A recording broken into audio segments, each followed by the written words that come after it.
ক্ষমতা পাকাপোক্ত করতেই জুলাই হত্যাযোগ্য ট্রাইব্যুনালে কঠোর শাস্তি চাইলেন নাহিদ ইসলাম। শেখ হাসিনা সহ ৩ জনের বিরুদ্ধে সাক্ষ্য গ্রহণ শেষ। যারা হত্যাকাণ্ডে সরাসরি অংশগ্রহণ করেছে তাদেরকে দায়ী করেছি। তাদের বিচার এবং কঠোর শাস্তি আমি আদালতের কাছ থেকে প্রত্যাশা করেছি। আসামিদের কোথায় কি ভূমিকা ছিল সেই বিষয়গুলো তিনি অত্যন্ত স্পষ্ট করে তুলে ধরেছেন। সেগুলো এই মামলা প্রমাণের ক্ষেত্রে অবশ্যই অসম্ভব রকমের গুরুত্বপূর্ণ ভূমিকা পালন করবে।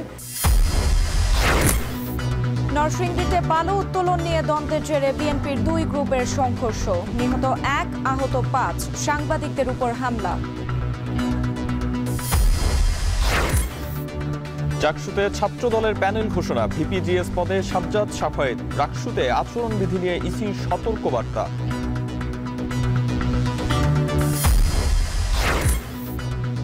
জাকসুতে ভরাডুবির পর পুনর্গঠনে বাকচাষ, নতুন কমিটিতে অভিযুক্তদের বাদ দেওয়ার সিদ্ধান্ত বদলাতে পারে না। এবং প্রশাসনের সামনেই মৌলভীবাজারের কমলগঞ্জে স্বাস্থ্যসেবার নামে রিসোর্ট খামার, দেদারসে কাটা হচ্ছে গাছ।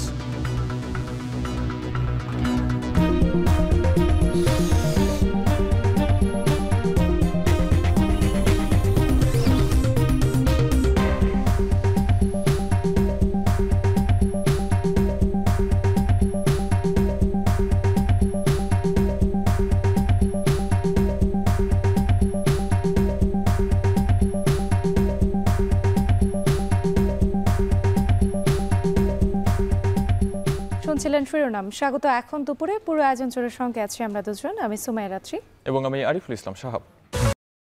ক্ষমতা পাকাপোক্ত করতে জুলাই আন্দোলনে হত্যাযজ্ঞ চালায় শেখ হাসিনা। আসাদুজ্জামান খান কামাল সহ আইন শৃঙ্খলা বাহিনীর শীর্ষ কর্মকর্তারা মানবতা বিরোধী অপরাধ মামলায় ট্রাইব্যুনালে হাসিনা সহ ৩ জনের বিরুদ্ধে শেষ সাক্ষী হিসেবে কথা বলেন আন্দোলনের অন্যতম সংগঠক নাহিদ ইসলাম। বিস্তারিত প্রতিবেদনে। অবশেষে গণঅভ্যুত্থানের অন্যতম সংগঠক নাহিদ ইসলামের জবানবন্দির মধ্য দিয়ে শেষ হলো জুলাই হত্যাযজ্ঞের মামলায় শেখ হাসিনা, আসাদুজ্জামান খান কামাল, সাবেক আইজিপি চৌধুরী আবদুল্লাহ আল মামুনের বিরুদ্ধে সাক্ষ্য গ্রহণ। বৃহস্পতিবার এ মামলায় সব শেষ সাক্ষী হিসেবে আন্তর্জাতিক অপরাধ ট্রাইব্যুনাল 1-এ সাক্ষ্য দেন নাহিদ ইসলাম। জবানবন্দিতে আন্দোলনের সময় সমন্বয়কদের গুম করে ডিবি অফিসে নির্যাতন, নির্বিচারে ছাত্র জনতার ওপর হেলিকপ্টার থেকে গুলি, আওয়ামী লীগ ও ছাত্রলীগের নির্যাতন, আন্দোলন দমনে গোয়েন্দা সংস্থার চাপসহ নানা তথ্য উঠে আসে। আমি এবং ভিকটিমদের পক্ষ থেকে আমি ন্যায় বিচার প্রত্যাশা করেছি। শেখ হাসিনা স্বরাষ্ট্রমন্ত্রী, তৎকালীন স্বরাষ্ট্রমন্ত্রী, পুলিশ এবং যে সকল আইন শৃঙ্খলা বাহিনী জড়িত ছিল তাদের প্রধানদেরকে আমি দায়ী করেছি এবং যারা হত্যাকাণ্ডে সরাসরি অংশগ্রহণ করেছে তাদেরকে দায়ী করেছি। তাদের বিচার এবং কঠোর শাস্তি আমি আদালতের কাছ থেকে প্রত্যাশা করেছি। শেখ হাসিনা, আসাদুজ্জামান খান কামাল সহ আইন শৃঙ্খলা বাহিনীর শীর্ষ কর্মকর্তারা জুলাই গণহত্যায় জড়িত উল্লেখ করে নাহিদ ইসলাম বলেন, সুষ্ঠু বিচার করে নজির সৃষ্টি করতে হবে। প্রতিটি সাক্ষ্য এ মামলার বিচারের জন্য অকাট্য প্রমাণ বলেও জানান ট্রাইব্যুনালের প্রসিকিউশন। আমাদের অন্যান্য সমন্বয়কদেরকে গুম করা হয়েছিল। পরবর্তীতে আমরা যখন গণস্বাস্থ্যে ভর্তি হই সেখানে আমাদের সাথে যে ঘটনাগুলো ঘটেছিল এবং ডিবি অফিসে নিয়ে যাওয়া, সেখানে নির্যাতন, আন্দোলন প্রত্যাহারের জন্য চাপ দেওয়া, 4 আগস্ট 5 আগস্টের যেই বর্ণনা সেটি আমি দিয়েছি। তিনি যা কিছু বলেছেন সেটা এই মামলার প্রেক্ষাপট প্রতিষ্ঠার জন্য, এই মামলার বিষয়বস্তুর মধ্যে আসামিদের কোথায় কি ভূমিকা ছিল সেই বিষয়গুলো তিনি অত্যন্ত স্পষ্ট করে তুলে ধরেছেন। সেগুলো এই মামলা প্রমাণের ক্ষেত্রে অবশ্যই অসম্ভব রকমের গুরুত্বপূর্ণ ভূমিকা পালন করবে, কারণ তিনি ছিলেন ফোরফ্রন্টের যোদ্ধা। নাহিদের জবানবন্দির মধ্য দিয়েই শেষ হলো মানবতা বিরোধী অপরাধের এ মামলায় শেখ হাসিনা সহ 3 জনের বিরুদ্ধে সাক্ষ্য গ্রহণ। শারমিন পুতুল, এখন, ঢাকা। রামপুরায় কার্নিশে ঝুলে থাকা আমির হোসেনকে গুলি ও 2 জনকে হত্যা মামলায় অভিযোগ গঠনের বিষয়ে আদেশ আছে। এ নিয়ে বিস্তারিত জানাতে আন্তর্জাতিক অপরাধ ট্রাইব্যুনাল থেকে যুক্ত হয়েছেন রাব্বি হোসেন। রাব্বি, আজ আমির হোসেনকে গুলি ও 2 জনকে হত্যা মামলার অভিযোগ গঠনের কথা রয়েছে। অভিযোগ গঠন আসলে কখন নাগাদ শুরু হবে জানাবেন?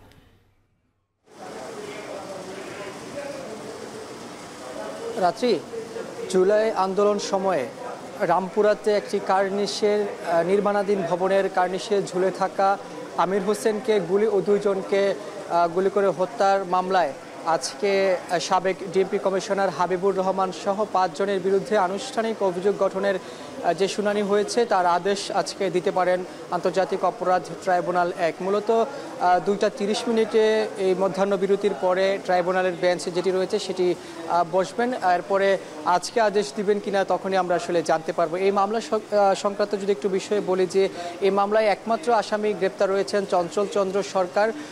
তিনি মূলত গুলি চালিয়েছেন এই কথাগুলো বলেছেন, কারণ ভিডিও ফুটেজে তাকে গুলি করতে দেখা গিয়েছে। যদিও তার যিনি আইনজীবী রয়েছেন অর্থাৎ স্টেট ডিফেন্স যিনি রয়েছেন চঞ্চল চন্দ্র সরকারের পক্ষে একজন আইনজীবী রয়েছেন, তিনি মূলত এর আগের শুনানিতে তাকে অব্যাহতি চেয়েছেন এই মামলার দায় থেকে। বলেছেন যে তিনি খিলগাঁও থানার একজন পুলিশ কর্মকর্তা, তিনি কিভাবে রামপুরাতে গিয়ে গুলি করেছেন এই বিষয়টি স্পষ্ট নয় বলে তার পক্ষের যিনি আইনজীবী রয়েছেন তিনি এর আগে আদালতকে জানিয়েছেন এবং সেখানে তিনি যুক্তিতর্ক তুলে ধরেছেন যে তার আসামি যিনি চঞ্চল চন্দ্র সরকার তিনি এই ভিডিও ফুটেজে যে ব্যক্তিকে দেখা গেছে তিনি সেই ব্যক্তি নন। যদিও ট্রাইব্যুনাল সেটি আসলে গ্রহণ করেননি, কারণ প্রসিকিউশন সেখানে তুলে ধরেছেন যে এই মামলায় তিনি মূলত এই আমির হোসেনকে গুলি করেছেন, এছাড়া আরও কয়েকজনকে গুলি করে হত্যা করা হয়েছে। সেখানে সাবেক ডিএমপি কমিশনার হাবিবুর রহমান আসামি রয়েছেন, রামপুরা থানার যিনি ওসি রয়েছেন মশিউর রহমান, পাশাপাশি তরিকুল ইসলাম ভুইয়া তারাও রয়েছেন, এছাড়া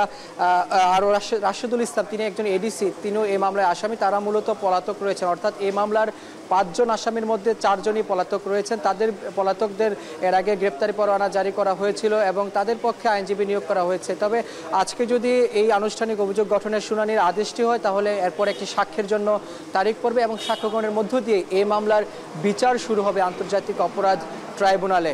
এই ছিল আমার কাছে সবশেষ খবর। রামপুরায় কার্নিশে ঝুলে থাকা আমির হোসেনকে গুলি ও 2 জনকে হত্যা মামলার অভিযোগ গঠনের বিষয়ে আজ আদেশ দেওয়ার কথা রয়েছে। এ নিয়ে বিস্তারিত জানাতে আন্তর্জাতিক অপরাধ ট্রাইব্যুনাল থেকে যুক্ত ছিলেন রাব্বি হোসেন। বর্তমান সংস্কার প্রক্রিয়াকে সংস্কার করা উচিত বলে মন্তব্য করেছেন বিএনপির স্থায়ী কমিটির সদস্য ডক্টর আব্দুল মঈন খান। তিনি আরও বলেন, বিভিন্ন রাজনৈতিক দলের ভিন্ন মত থাকবে, সেটা আলোচনার মাধ্যমে সমাধানে আসতে হবে। একটি সুষ্ঠু নির্বাচনে জনগণ যে দলকে ভোট দিবে তারাই নির্বাচনে আসবে, এটা নিয়ে কোনো দ্বন্দ্বের প্রয়োজন নেই বলেও জানান মঈন খান।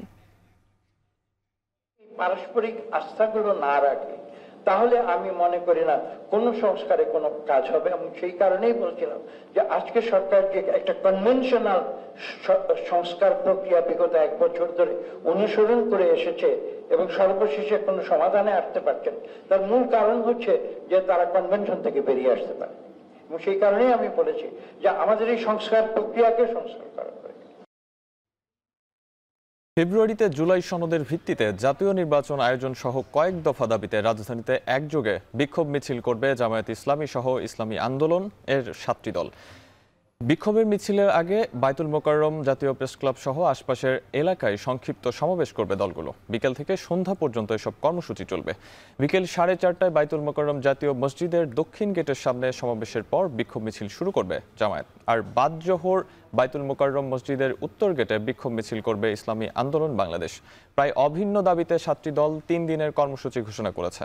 প্রথম দিনে রাজধানী ঢাকায়, শুক্রবার বিভাগীয় শহরে এবং 26 সেপ্টেম্বর সব জেলা ও উপজেলায় বিক্ষোভ মিছিলের কর্মসূচি রয়েছে। এছাড়াও পিআর, জুলাই সনদ, জাতীয় পার্টি ও 14 দলের কার্যক্রম নিষিদ্ধের দাবিতে প্রেসক্লাব, বিজয়নগরেও বিক্ষোভ করবে দলগুলো। প্রায় একই দাবিতে আন্দোলনরত অন্য দলগুলো হলো বাংলাদেশ খেলাফত মজলিস, নিজামে ইসলাম পার্টি, বাংলাদেশ খেলাফত আন্দোলন ও জাতীয় গণতান্ত্রিক পার্টি জাকপা।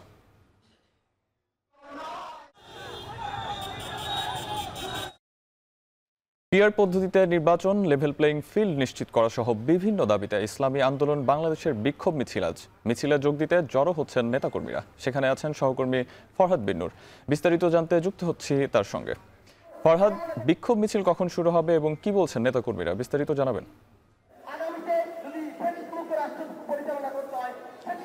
সাহাব, আমরা দেখছি যে ইসলামী আন্দোলন বাংলাদেশ তারা যে জোহরের নামাজের পরে যে বিক্ষোভ মিছিল শুরু করবার কথা, সেই বিক্ষোভ মিছিল পূর্ববর্তী একটি সমাবেশ তারা এই উত্তর গেটেই করছেন এবং আমরা এখানে দেখছি তাদের নেতাকর্মীরা তারা বক্তব্য দিচ্ছেন এবং তারা তাদের যে দাবি, সেই দাবিগুলো কিন্তু তারা এখানে তুলে ধরছেন। বিশেষ করে জুলাই সনদের ভিত্তিতে পিআর পদ্ধতিতে আগামী জাতীয় নির্বাচন, এছাড়া লেভেল প্লেইং ফিল্ড নিশ্চিত করা, গণহত্যার বিচার দৃশ্যমান করা এবং দেখছি যে বিশেষ ট্রাইব্যুনালে ভারতীয় যে তাবেদার ও ফ্যাসিবাদের দোসর জাতীয় পার্টি এবং 14 দলের বিচার, এছাড়া বিচার চলাকালে তাদের রাজনৈতিক যে কার্যক্রম সেগুলো নিষিদ্ধ করার দাবি, এই সব দাবিতে কিন্তু আমরা দেখছি যে ইসলামী আন্দোলন তারা আজকে এই এখানে বিক্ষোভ মিছিলের জন্য নেতাকর্মীরা ইতিমধ্যেই কিন্তু আমরা দেখছি যে এখানে জড়ো হচ্ছেন। এছাড়া নামাজের পরেই কিন্তু জোহরের নামাজের পরপরই তারা এখানে একটি সংক্ষিপ্ত সমাবেশের জন্য দাঁড়িয়েছেন এবং তারা নেতাকর্মীরা তাদের যে বক্তব্য তারা দিচ্ছেন, বক্তব্যে কিন্তু তারা বলছেন যে চলমান যে পদ্ধতি রয়েছে সেই পদ্ধতিতে যদি আগামী জাতীয় সংসদ নির্বাচন হয় তাহলে আগামীতে আবারও এই পদ্ধতি কাউকে ফ্যাসিস্ট করে তুলতে পারে। সে কারণে পিআর পদ্ধতির যে সংখ্যানুপাতিক যে পদ্ধতিতে যে নির্বাচন, সেই নির্বাচনের দাবিতেই কিন্তু তারা আজকে এখানে আন্দোলন করছে। আমরা জানি যে বেশ কিছু ইসলামী দল, জামায়াতে ইসলামী, খেলাফত মজলিস, ইসলামী আন্দোলন বাংলাদেশ থেকে শুরু করে ইসলামী দলগুলো কিন্তু এই যুগপৎ আন্দোলনে কিন্তু তারা নেমেছেন এবং তাদের প্রত্যেকের দাবি কিন্তু আসলে এই জুলাই সনদের ভিত্তিতে পিআর পদ্ধতিতে আগামী জাতীয় সংসদ নির্বাচন এবং লেভেল প্লেইং ফিল্ড নিশ্চিত করা, গণহত্যার বিচার দৃশ্যমান করা, বিশেষ ট্রাইব্যুনালে ভারতীয় তাবেদার ও ফ্যাসিবাদের দোসর তাদের ভাষায় তারা বলছেন যে জাতীয় পার্টি সহ আওয়ামী লীগের সঙ্গে থাকা 14 দল যারা রয়েছে তাদেরও বিচার করতে হবে এবং বিচার চলাকালে তাদেরও রাজনৈতিক কার্যক্রম বন্ধ রাখতে হবে, সেই দাবিগুলো কিন্তু তারা এখান থেকে তুলছেন। এবং তারা আরেকটি বিষয় গুরুত্বের সঙ্গে এখানে বক্তব্যে বলছেন যে বিগত আওয়ামী শাসন আমলে যারা ফ্যাসিবাদী শাসন ব্যবস্থা কায়েম করেছিল তাদের বিচার দ্রুত সময়ের মধ্যে নিশ্চিত করতে হবে। তো এই ছিল সাহাব আমার কাছে বাইতুল মোকাররমের উত্তর গেট থেকে ইসলামী আন্দোলন বাংলাদেশের বিক্ষোভ মিছিল পূর্ববর্তী সংক্ষিপ্ত সমাবেশ থেকে সবশেষ তথ্য। পিআর পদ্ধতিতে নির্বাচন, লেভেল প্লেইং ফিল্ড সহ বিভিন্ন দাবিতে ইসলামী আন্দোলন বাংলাদেশের বিক্ষোভ মিছিল চলছে। বাইতুল মোকাররমের সামনে থেকে আমাদের সঙ্গে যুক্ত ছিলেন সেসব জানাতে ফরহাদ বিন নূর। নরসিংদীর আলোকবালিতে আধিপত্য বিস্তারকে কেন্দ্র করে বিএনপির 2 গ্রুপের সংঘর্ষে গুলিবিদ্ধ হয়ে একজন নিহত হয়েছে। এ ঘটনায় আহত হয়েছে আরও 5 জন। এদিকে সংবাদ সংগ্রহ করতে যাওয়ার সময় হামলায় আহত হয়েছে বেশ কয়েকজন সংবাদকর্মী। সংঘর্ষের জেরে এলাকায় থমথমে পরিস্থিতি বিরাজ করছে।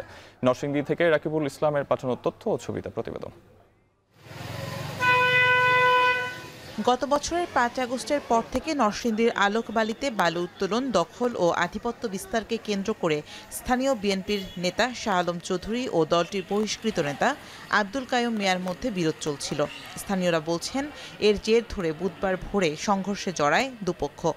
টাকা পয়সা দিয়া বিএনপির হাত 2 নেতা, এক নেতা সমীর, একটা শাহ আলম চৌধুরী, আওয়ামী লীগের সভাপতি আসাদ, দীপু চেয়ারম্যান, এরা মিল্লা রাত্রে ভোর 4টায় অতর্কিতভাবে হামলা করে আমার লোক মেরা লাইছে। আমার অনেক লোক গুলিবিদ্ধ হয়েছে। তারা সুসংগঠিত হইয়া বিভিন্ন কান থেকে অসংখ্য পরিমাণে ক্যাডার বাহিনী বাড়া কইরা সকাল 6টার সময় নামাজের পরে তারা অতর্কিত হামলা চালিয়েছে আমাদের গ্রামের উপর।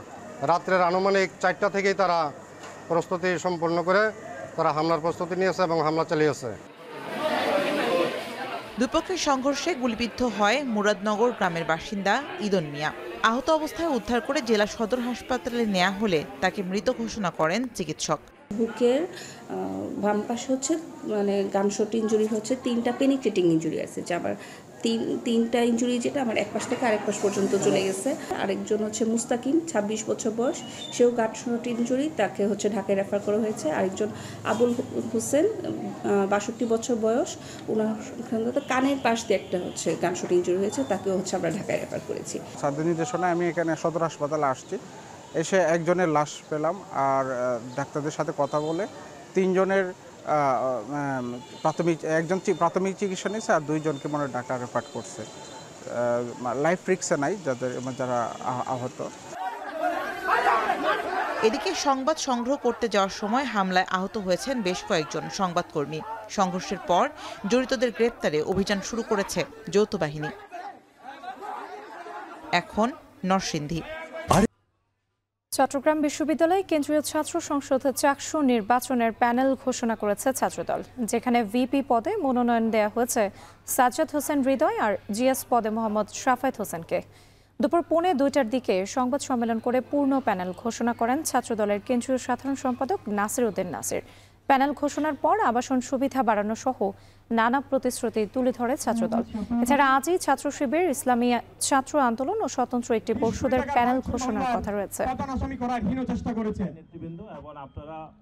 যারা দীর্ঘক্ষণ ধরে আমাদের হবে আগামী মাসে আজকের এই প্যানেল ঘোষণায় উপস্থিত আছে এবং আপনারা যারা দীর্ঘক্ষণ ধরে আমাদের হতে যাচ্ছে এবং বাংলাদেশ জাতীয়তাবাদী ছাত্রদলের যারা অতীতে কাজ করেছে, বাংলাদেশ জাতীয়তাবাদী ছাত্রদল চট্টগ্রাম বিশ্ববিদ্যালয় শাখার সাংগঠনিক সম্পাদক জনাব সাজ্জাদ হোসেন হৃদয় আমাদের সহসভাপতি হিসাবে ছাত্রদলের পক্ষ থেকে তিনি নমিনেটেড হয়েছেন, তিনি নির্বাচন করবেন এবং সাধারণ সম্পাদক হিসাবে নির্বাচন করবেন মোহাম্মদ শাফায়েত হোসেন এবং সহসাধারণ যেটা এজিএস সেটি থেকে নির্বাচন করবেন আইবুর রহমান তৌফিক। চাকসু নির্বাচন ও রাকসু নির্বাচন নিয়ে বিস্তারিত জানাতে চট্টগ্রাম বিশ্ববিদ্যালয় থেকে যুক্ত হয়েছেন শোয়েব রহমান ও রাজশাহী বিশ্ববিদ্যালয় থেকে যুক্ত হয়েছেন রাকিবুল হাসান। শুরুতে যেতে চাই চট্টগ্রাম বিশ্ববিদ্যালয় শোয়েবের কাছে। শোয়েব, ছাত্রদল প্যানেল ঘোষণা করেছে, এ বিষয়ে বিস্তারিত জানতে চাই এবং একই সাথে জানতে চাই বাকিরা কখন নাগাদ প্যানেল দিবেন।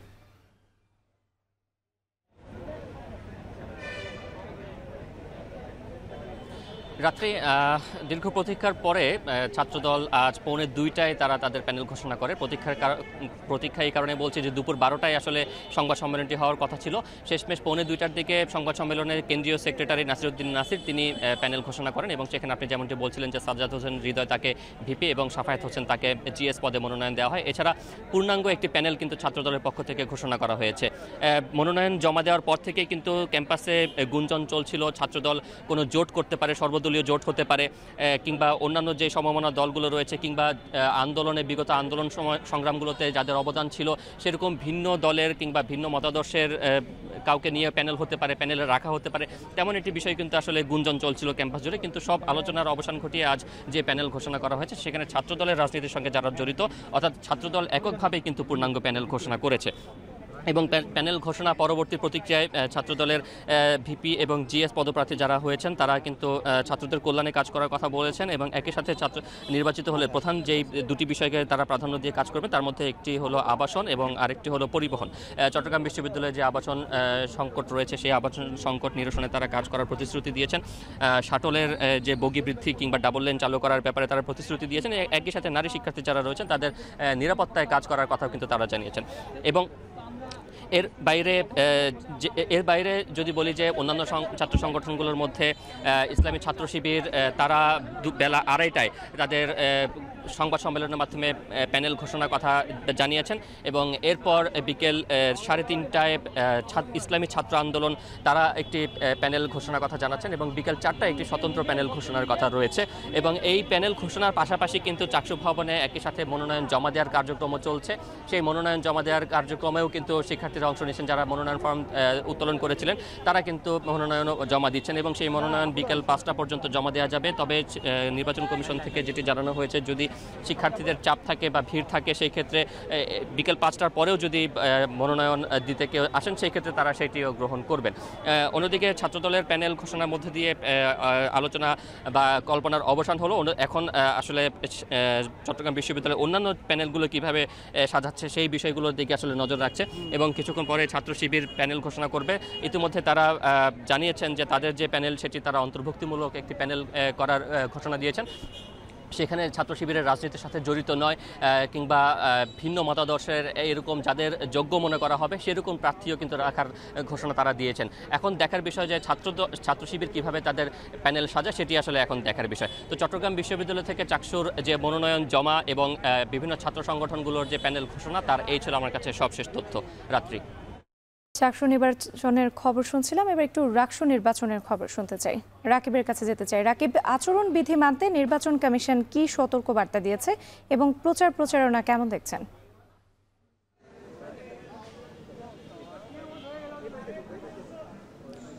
রাত্রে আমি যদি কহি চাঁপাইনবাবগঞ্জের নানা এসেছে এই রাকসু নির্বাচনের প্রচারণায়, তাহলে কি খুবই অবাক হবেন? কারণ আসলে রাকসু নির্বাচনে আসলে ভোটারদের আকৃষ্ট করতে বিভিন্ন সাজে কিন্তু প্রার্থীরা ভোটারদের দ্বারে দ্বারে যাচ্ছেন এবং ভোট প্রার্থনা করছেন। যখন কিনা গতকালকে আসলে ছাত্র শিবির এবং ছাত্রদল তাদের বিভিন্ন ধরনের যে স্মারকলিপিতে বলেছেন যে আচরণ যে বিধি লঙ্ঘন হয়েছে, সেটা থেকে একটু আসলে বেরিয়ে এসে ভোটারদের আকৃষ্ট করতে আমরা এখানে দেখছি গম্ভীরার যে নানা চরিত্র, সেই চরিত্র ধারণ করে একজন প্রার্থী তিনি কিন্তু সবার কাছে লিফলেট বিতরণ করছেন, ভোট চাইছেন।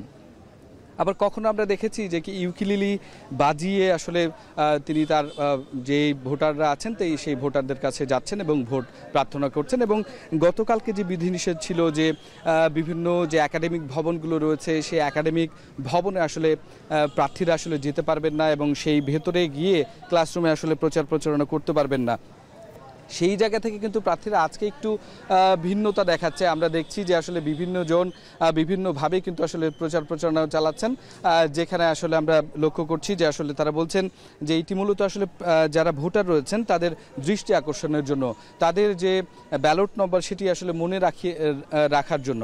তো সেই ক্ষেত্রে আসলে যেটি লক্ষ্য করা যাচ্ছে যে বা আচরণবিধি যেটি রয়েছে সেটির মধ্যে থেকেই এই প্রচারণাগুলো তারা করতে পারছেন এবং তাদের যে ইস্তেহার সেটির দিকে আসলে তারা আকৃষ্ট করার চেষ্টা করছেন। সুতরাং এই জায়গা থেকে আমরা বলতেই পারি যে রাজশাহী বিশ্ববিদ্যালয়ের পুরো ক্যাম্পাসে বিভিন্ন জায়গায় কিন্তু প্রার্থীরা ঠিক এইভাবেই দৃষ্টি আকর্ষণ করে সকলের কাছে আসলে ভোট প্রার্থনা করছেন। এবং রাজশাহী বিশ্ববিদ্যালয় কেন্দ্রীয় ছাত্র সংসদে যে 247 জন প্রার্থী এবং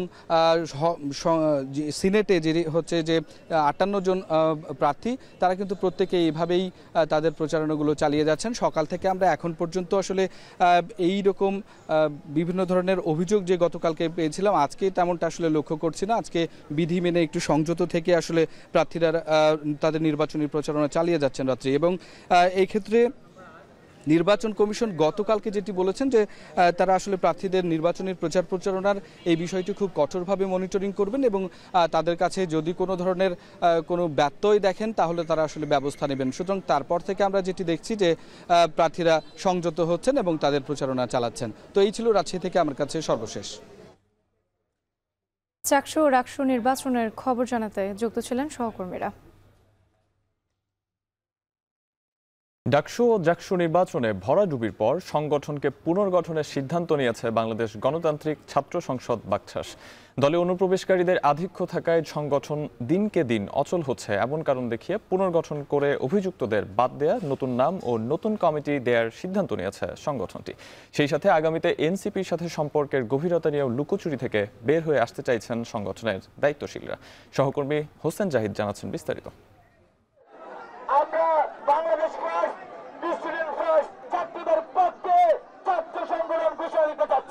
26 ফেব্রুয়ারি আত্মপ্রকাশ ঘটে 24-এর অভ্যুত্থানের সামনের সারির ছাত্র নেতাদের নিয়ে গঠিত ছাত্র সংগঠন বাংলাদেশ গণতান্ত্রিক ছাত্র সংসদের স্টুডেন্ট ফার্স্ট, বাংলাদেশ ফার্স্ট এই স্লোগানে যাত্রা শুরু করলেও শুরুর দিনেই সংগঠনটি সংবাদের শিরোনাম হয় সমর্থকদের দুই পক্ষের হাতাহাতির কারণে। 7 মাস ঢিমেতালে সাংগঠনিক কার্যক্রম চালানোর পর আসে ডাকসু সহ বিভিন্ন ছাত্র সংসদ নির্বাচনে হল সংসদ পর্যায়ে কিছুটা সফলতা পেলেও কেন্দ্রীয় সংসদগুলোতে ঘটে ভরাডুবি। এমন ফলাফলের কারণ হিসেবে সংগঠনের ভিতরে ছদ্মবেশী পদধারীর উপস্থিতির কথা জানাচ্ছেন বর্তমান কর্ণধাররা। আর সমাধান হিসেবে এখনই সংগঠনের অবয়ব বদলকেই অবধারিত গন্তব্য হিসেবে নিচ্ছেন তারা। অনেকজন এসেছেন নানা রকমের এজেন্ডা নিয়ে, সেই যারা এসেছেন ভিন্ন এজেন্ডা বাস্তবায়ন করবার জন্য গণতান্ত্রিক ছাত্র সংসদকে ব্যবহার করতে, তাদের এখানে একটি পুনর্গঠনের ব্যাপার আছে। একই সঙ্গে আমাদের সাংগঠনিক যে স্ট্রাকচার অবকাঠামো সেটিকে আমরা পুনর্গঠন করতে চাই একবার। আমরা ছাত্র সংসদ নির্বাচনগুলোর যে ফলাফল, সেই ফলাফলগুলো নিয়ে আরেকবার ভাবতে চাই। দল পুনর্গঠনে বাদ পড়বেন বিতর্কিতরা। শীঘ্রই সম্মেলনের মাধ্যমে আসবে নতুন কমিটি, আর সেখানে দল পেতে পারে নতুন নাম। মুশকিলটি হয়েছে এই অ্যাকোমোডেশনের নামে কিছু ব্যক্তিরা তারা আমাদের এই সংগঠনে এসে অন্যান্য সংগঠনের পারপাস সার্ভ করেছেন এবং সংগঠনের কখনো কখনো ক্রিটিক্যাল মোমেন্টে তারা আমাদেরকে সহযোগিতার বদলে চরম অসহযোগিতা করেছেন। সুতরাং সেই ব্যাপারগুলো নিয়ে আমাদের নিশ্চয়ই কাজ করতে হবে। নামের যে আসলে ট্যাগলাইন আকারে বলি বা যে কোনোভাবে বলি না কেন, এই নামটি আমরা দেখেছি যে অনেকেই আসলে খুব ভালোভাবে পছন্দ করেনি। তো সেই ক্ষেত্রে আমাদের নিজেদের মধ্যে একটা আলোচনা চলমান আছে। কাগজে কলমে মধুর ক্যান্টিনকে দলীয় কার্যালয় হিসেবে পরিচয় দিলেও এনসিপির কার্যালয়ে নিয়মিত সভা করতে দেখা গেছে বাকছাস নেতাদের। তবে এবার আর লুকোচুরি নয়, এনসিপি বাকছাসের সম্পর্ক নিয়ে খোলাসা করবেন তারা। আমরা এনসিপির সাথে আদর্শিকভাবে এটা আমি ইতিমধ্যে অনেক জায়গায় বলেছি। তো আদর্শিক জায়গায় আসলে মিল রেখে যদি কাজ আমরা করে আদর্শিক জায়গায় মিল রেখে সামনে কাজ করা হবে। আমরা হয়তো কাউন্সিলের দিকেও যেতে পারি, এটা আমাদের সিদ্ধান্ত এখনো হয়নি, বাট সব কিছু আলোচনাধীন আছে। আর এখানে আমাদের যে টপ 8 আমরা করেছি, সেই টপ 8 না হয়ে সেটা টপ 4 হতে পারে। তবে সব সিদ্ধান্তে জেলা ও বিশ্ববিদ্যালয় কমিটির কাছ থেকে পরামর্শ শুনবেন বলেও জানিয়েছেন বাকছাস কর্ণধাররা। এখন আবার সিদ্ধান্ত না হলে আমি সব বলে দিই। হোসেন জাহিদ, এখন ঢাকা। জাতিসংঘের সাধারণ অধিবেশন বরাবরই বাংলাদেশের জন্য কূটনৈতিকভাবে গুরুত্বপূর্ণ। তবে এবারের সফর বিশেষ এক বার্তা নিয়ে এসেছে। রাজনৈতিক বিভাজন নয়, বরং ঐক্যের পথে হাঁটছে বাংলাদেশ। প্রথমবারের মতো প্রধান উপদেষ্টার নেতৃত্বে এই সফরে থাকছেন দেশের 3টি ভিন্ন রাজনৈতিক দলের শীর্ষ নেতা। যুক্তরাষ্ট্র থেকে আরও জানাচ্ছেন আব্দুল আহাদ। জাতিসংঘের ৮০তম সাধারণ অধিবেশন ঘিরে বাংলাদেশের প্রস্তুতি এবার ভিন্ন মাত্রা যোগ করেছে। দেশের ইতিহাসে প্রথমবারের মতো প্রধান উপদেষ্টা ডক্টর মোহাম্মদ ইউনূসের নেতৃত্বে গঠিত হয়েছে একটি সমন্বিত প্রতিনিধি দল, যেখানে রাখা হয়েছে দেশের 4টি প্রধান রাজনৈতিক দলের নেতাকে। বিএনপি থেকে থাকবেন মির্জা ফখরুল ইসলাম আলমগীর ও হুমায়ুন কবির, জামায়াতে ইসলামী থেকে ডাক্তার আবদুল্লাহ মোহাম্মদ তাহের এবং এনসিপি থেকে আক্তার হোসেন। রাজনীতিবিদদের কাছেই দেশের সার্বিক পরিচালনা ভার হস্তান্তর করা হবে, কাজে সেই হিসাবে তাদেরকে আমরা এই প্রতিনিধি দলে অংশভুক্ত করছি। দীর্ঘদিন ধরে রাজনৈতিক মেরুকরণে বিভক্ত বাংলাদেশের এই সফর যেন এক নতুন বার্তা দিচ্ছে, যা থেকে বোঝা যাচ্ছে রাজনৈতিক মতপার্থক্যের মধ্যেও জাতীয় স্বার্থে ঐক্য সম্ভব। সার্বিক বিবেচনায় এবারের অধিবেশনে মাননীয় প্রধান উপদেষ্টার নেতৃত্বে বাংলাদেশ প্রতিনিধি দলের অংশগ্রহণের মাধ্যমে বাংলাদেশের জাতীয় স্বার্থ সংশ্লিষ্ট বিষয়সমূহে আন্তর্জাতিক সহযোগিতার ক্ষেত্রকে বিস্তৃত ও সুদৃঢ় করবে বলে আমরা আশা করছি। সফরে প্রতিনিধিরা অংশ নেবেন বিভিন্ন উচ্চ পর্যায়ের বৈঠকে, তুলে ধরবেন বাংলাদেশের গণতন্ত্র, মানবাধিকার ও টেকসই উন্নয়ন নিয়ে সাম্প্রতিক অগ্রগতি। একসাথে থাকা এই রাজনৈতিক মুখগুলো আন্তর্জাতিক মহলের কাছে ইতিবাচক বার্তা পৌঁছে দেবেন, এমনটাই প্রত্যাশা করা হচ্ছে। রাজনৈতিক মতৈক্য থাকতে পারে, কিন্তু দেশের স্বার্থে এক ছাতার নিচে আসার এই সংস্কৃতি যদি প্রাতিষ্ঠানিক রূপ পায়, তাহলে সেটাই হবে সবচেয়ে বড় অর্জন।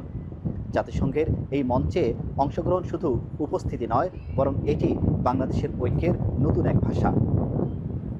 আব্দুল আহাদ, এখন নিউ ইয়র্ক, যুক্তরাষ্ট্র। মৌলভীবাজারের কমলগঞ্জে স্বাস্থ্যসেবার নামে সরকারের জায়গা লিজ নিয়ে চলছে রিসোর্ট ও ব্যবসা বাণিজ্য। স্বাস্থ্যসেবার কোনো চিহ্ন নেই, উল্টো গাছ কেটে ধ্বংস করা হচ্ছে পরিবেশ। স্বাস্থ্য বিভাগ ও স্থানীয় প্রশাসন বলছে তদন্ত করে ব্যবস্থা নেওয়া হবে। এম এ হামিদের তথ্য প্রতিবেদনে বিস্তারিত।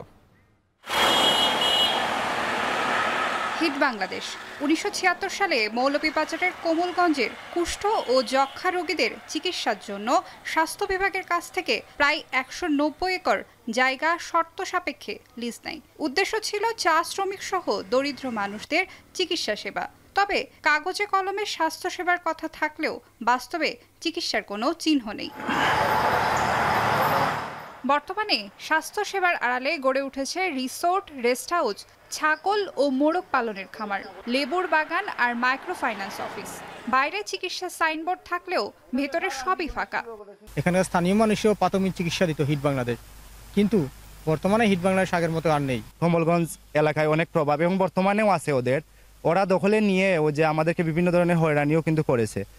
সম্প্রতি স্বাস্থ্য বিভাগের জায়গায় অনুমতি ছাড়া মূল্যবান কয়েকটি গাছ কেটে জড়ো করলে বিষয়টি নজরে আসে স্থানীয়দের। সামাজিক যোগাযোগ মাধ্যমে লেখালেখি ও সংবাদ প্রকাশ হলে নড়েচড়ে বসে প্রশাসন, জব্দ করা হয় গাছ। স্থানীয়রা বলছেন গাছ কেটে আসবাবপত্র তৈরি ও বিক্রির প্রমাণও রয়েছে। এখানে আরো আশেপাশে অনেক গাছ কাটা হয়েছে, ওনাদেরকে প্রশ্ন করলে ওনারা বলে যে আসলে গাছগুলা জ্বরে পড়ে গেছে বা কোনটা মারা গেছে। কামলা দিয়ে গাছ কেটে ওরা হিজে রাখে না, মেইল নিয়ে সিরাত কাটকাতে হাজার মেইল লইয়া যা। তারা গাছ কর্তন করছে কিন্তু আমাদের কাছ থেকে আমাদেরকে অবহিত করে নাই। অবহিত না তো আমাদের কাছ থেকে কোনো বন বিভাগের কাছ থেকে কোনো পারমিশন নেয়নি। আর এরই ধারাবাহিকতা আমি ইউনুস স্যারকে বিষয়টা আমি কমলগঞ্জ ইউনুস স্যারকে আমি বিষয়টা নিশ্চিত করি। অভিযোগ রয়েছে শর্ত ভেঙে স্বাস্থ্য বিভাগের জায়গা সাবলিজে দেওয়া হয়েছে প্রভাবশালীদের কাছে। এ বিষয়ে স্থানীয়রা কেউ কিছু বললে দেয়া হয় গাছ কাটার মিথ্যা মামলা। আর এসব কাজে হিডের লিয়াজো অফিসার নূরে আলম সিদ্দিকীর সহযোগিতা রয়েছে বলে অভিযোগ স্থানীয়দের। এই কাঠগুলি উনি বিভিন্ন জায়গাতে ফাইলিং করে বিক্রি করে, আর এই গাছ চুরির মামলা কিন্তু এলাকার লোকাল লোকেরাই খায়। নানা বিষয়ে এই অভিযোগ স্বীকারও করেন হিট বাংলাদেশের লিয়াজো অফিসার। মৃত অবস্থায় ছিল এবং সেটা বৃষ্টির মধ্যে একটু আমরা মনে করলাম যে একটু ঝুঁকিপূর্ণ, কিছু ডালও পড়ছিল চালের উপরে। সেই অবস্থায় আসলে তখন মাথায়ও কাজ করেনি বিষয়টা যে ফরেস্ট বা প্রশাসনকে জানিয়ে আমরা কাটবো। কোমলগঞ্জ উপজেলা নির্বাহী কর্মকর্তা জানান, বন বিভাগের জিম্মায় নেওয়া হয়েছে গাছগুলো। তদন্তপূর্বক তাদের বিষয়টি জানানো হয়েছে ঊর্ধ্বতন কর্মকর্তাদের। কারো কোনো অনুমতি ব্যতিরেকে তারা এই গাছটি কাটতে পারে না। তার জন্য আমরা বন বিভাগকে বিষয়টি তদন্তের জন্য নির্দেশনা দিয়েছি। তারা বিষয়টি তদন্ত করছে ও ইতিমধ্যে গাছগুলো তাদের জিম্মায় রয়েছে।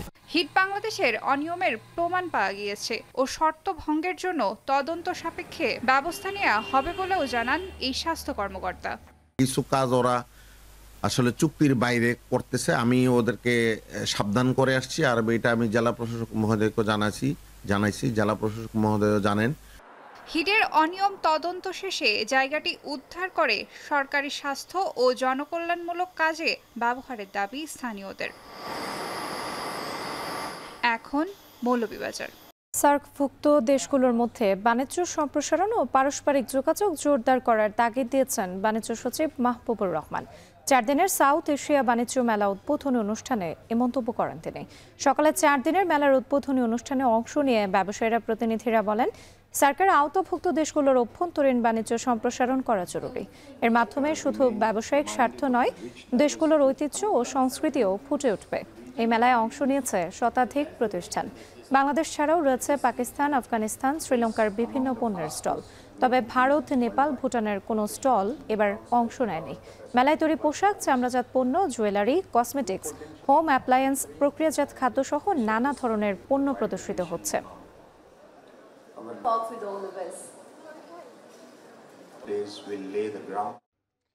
আগামী নির্বাচনে বেশি সংখ্যক জেনজিদের ভোটাধিকার নিশ্চিত করতে নতুন অধ্যাদেশ জারি করার পরিকল্পনা করছে নেপাল সরকার। এটি কার্যকর হলে দেশটির অন্তত 10,000 জেনজি ভোটার আগামী নির্বাচনে ভোটাধিকার প্রয়োগের সুযোগ পাবে। এদিকে কাঠমান্ডু নতুন অগ্রযাত্রার পাশে থাকার আশ্বাস দিয়েছে ভারতের প্রধানমন্ত্রী নরেন্দ্র মোদী। বিস্তারিত অর্ণব প্রসাদের প্রতিবেদনে। যে জেনজিদের আন্দোলনের জেরে ক্ষমতাভার গ্রহণ করেছে নেপালের নতুন অন্তর্বর্তী সরকার, এবার তাদের ভোটাধিকার নিশ্চিতে নতুন অধ্যাদেশ জারির উদ্যোগ নিতে যাচ্ছে দেশটি। নেপালের প্রচলিত ভোটার নিবন্ধন আইন অনুযায়ী দেশটিতে নির্বাচনের তারিখ ঘোষণার পর নতুন করে আর কেউ ভোটার হিসেবে নিবন্ধিত হতে পারবে না। আর এটি বিদ্যমান থাকলে ভোটাধিকারের সুযোগ হারাবে জেনজিদের অন্তত 10,000 প্রতিনিধি। নেপালের নির্বাচন কমিশনের তথ্যানুযায়ী সেপ্টেম্বরের 12 তারিখ পর্যন্ত যে সকল ভোটার নিবন্ধিত হয়েছে শুধু তারাই পরবর্তী নির্বাচনে ভোট দেওয়ার সুযোগ পাবেন। আর তাই আইনটি পরিবর্তনে অন্তর্বর্তী সরকারের কাছে আবেদন করেছে নেপালের নির্বাচন কমিশন। আইনটি সংশোধনে অধ্যাদেশ জারি করতে প্রস্তুতির কথা জানিয়েছেন দেশটির অন্তর্বর্তী প্রধান নির্বাচন কমিশনার রামপ্রসাদ ভান্ডারী। জানান, ভোটার তালিকা নিবন্ধনের মেয়াদ আরও 2 মাস বাড়ানোর বিবেচনা করছে অন্তর্বর্তী সরকার। এদিকে নেপালের শান্তি ও স্থিতিশীলতা পুনরুদ্ধারের যাত্রায় নয়াদিল্লি সবসময় পাশে থাকবে বলে জানিয়েছেন ভারতের প্রধানমন্ত্রী নরেন্দ্র মোদী। বৃহস্পতিবার নেপালের অন্তর্বর্তী সরকার প্রধান সুশীলা কার্কির সঙ্গে টেলিফোনে কথা বলেন মোদী। অর্ণব প্রসাদ, এখন বিশ্ব। এবার জানাবো ইএডিভি কংগ্রেসের খবর। ফ্রান্সের প্যারিসে ইউরোপিয়ান একাডেমি অফ ডার্মাটোলজি ও ভেনারোলজির 25তম কংগ্রেসে এখন টেলিভিশনের সঙ্গে কথা বলেছেন চর্মরোগ বিশেষজ্ঞ অধ্যাপক ডাক্তার লতিফ খান। সেখান থেকে কিছুক্ষণ আগে সবশেষে জানিয়েছেন মুজাহিদ শুভ। ইউরোপিয়ান একাডেমির 25তম কংগ্রেস, সারা পৃথিবীর 200 দেশ থেকে চিকিৎসকরা এসেছেন, বাংলাদেশ থেকেও এসেছেন অনেকেই। আমাদের সঙ্গে এখন কথা বলবেন ব্রিগেডিয়ার জেনারেল অবসরপ্রাপ্ত অধ্যাপক ডাক্তার লতিফ খান। স্যার, আপনাকে স্বাগত জানাচ্ছি। আপনার কাছে জানতে চাই যে বহু বছর ধরে নিশ্চয়ই আপনি এখানে আসছেন, বাংলাদেশের চিকিৎসকরা কত বেশি সমৃদ্ধ হয় এই কনফারেন্সে এসে?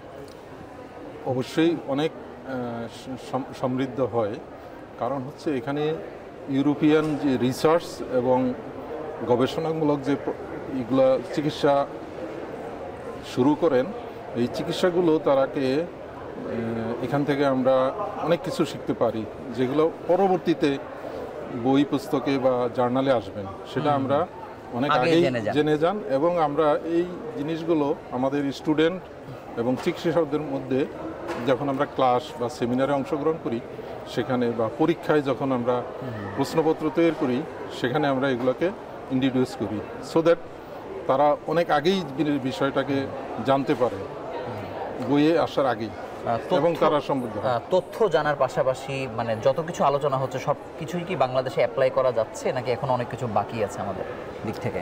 এই ক্ষেত্রে আমি বলবো, যেহেতু আমরা থার্ড ওয়ার্ল্ড কান্ট্রি, অনেক ঔষধ অনেক এক্সপেন্সিভ, যেটা ইউরোপিয়ান ওরা করতে পারে, অ্যাফোর্ড করতে পারে। জি জি জি। এই ক্ষেত্রে বাংলাদেশ অ্যাফোর্ড করতে পারে না, but tomorrow they will do it. তারা পারবে, কারণ আমরা তো রাইজিং ডেভেলপিং কান্ট্রিজ, সুতরাং আজকে পারে না এই জন্য যে তারা শিখবে না তা না। তারা কিন্তু বাংলাদেশে যে পরিমাণ মানে ডার্মাটোলজি চিকিৎসার ক্ষেত্রে যে পরিমাণ অপচিকিৎসার ঘটনা ঘটে বা ওষুধের পার্শ্ব প্রতিক্রিয়ার ঘটনা ঘটে, এই আলোচনা কি কোনো না কোনো জায়গায় কি স্থান পেয়েছে বা পায়? ইয়েস, ড্রাগ রিয়াকশন, ড্রাগের অপব্যবহার ফলে ড্রাগের যে রিয়াকশন, যেমন ইউরোপিয়ান ডার্মাটোলজিতে ড্রাগ রিয়াকশনের নতুন নতুন ম্যানেজমেন্ট এবং তাদের যে সিমটমস, সেগুলো তারা হাইলাইট করে। আর ইন এডিশন আমরাও বাংলাদেশে ড্রাগ রিয়াকশনের উপর কাজ করেছি, এবং সেটা ওয়ার্ল্ড হেলথের আমরা একটা মেম্বার এখন অর্গানাইজেশন, যেটা আমরা ছিলাম না। তো আমরা ড্রাগ রিয়াকশনের উপরও কাজ করেছি।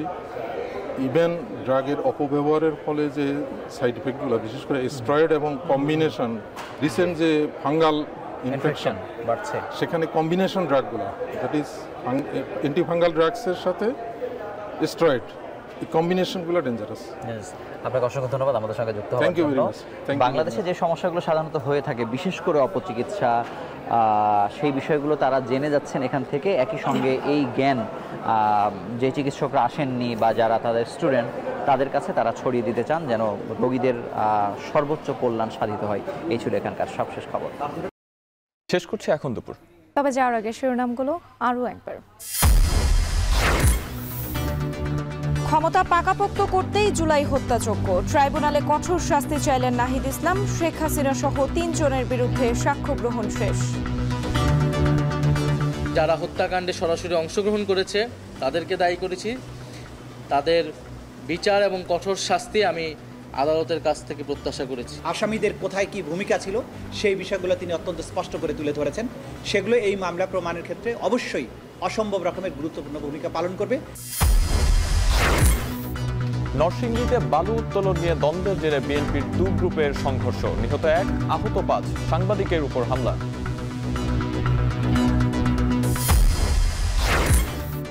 চাকসুতে ছাত্র দলের প্যানেল ঘোষণা, ভিপিজিএস পদে সাজ্জাদ শাফায়েত। রাকসুতে আচরণবিধি নিয়ে ইসির সতর্কবার্তা। জাকসুতে ভরাডুবির পর পুনর্গঠনে বাকশাস, নতুন কমিটিতে অভিযুক্তদের বাদ দেওয়ার সিদ্ধান্ত, বদলাতে পারে নাম। এবং প্রশাসনের সামনেই মৌলভীবাজারের কমলগঞ্জে স্বাস্থ্য সেবার নামে রিসোর্ট খামার, দেদারসে কাটা হচ্ছে গাছ।